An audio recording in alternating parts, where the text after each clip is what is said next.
Welcome to Mumtaz blog. तर सकाळ सकाळी मानसीने केला पराक्रम, हाताला लागून घेतलं. मग काय मॅडम शाळेत जायला निघाली.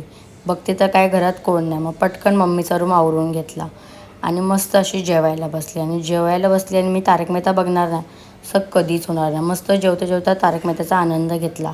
आणि आज होता मम्मीचा उपवास, तर मम्मीसाठी मस्त उसळ बनवली. त्यानंतर मस्त एक मूवी बघितली. मूवी बघत होती तेवढ्यात आर्यन आईस्क्रीम घेऊन आला. मस्त मूवी बघता बघता आईस्क्रीमचा आनंद घेतला. मग काय संध्याकाळ झालीच होती. मग मस्त अशी ब्लॅक कॉफी घेतली आणि मानसीचा पराक्रम चालू होता. मानसीने घेतलेली आज रांगोळी काढायला. तर मग रांगोळी काढत होती तर आर्यन बघायला आला की मॅडम काय पराक्रम करते. मग काय आर्यन बोलत चल दीदी बाहेर जाऊया. मस्त नांदिवलीत गेलो आणि माझी फेवरेट पाणीपुरी खाल्ली. मस्त पाणीपुरी खाल्ली आणि आठवलं मग आज फ्रायडे मार्केट आहे. मग मार्केटमध्ये जरा फिरलो. मग आर्यनने येताना घेतले वडापाव. वडापाव वगैरे घेऊन निघालो. तर मग घरी येऊन बनवलं जेवण. तर असा होता माझा आजचा दिवस. उद्या भेटूया. बाय.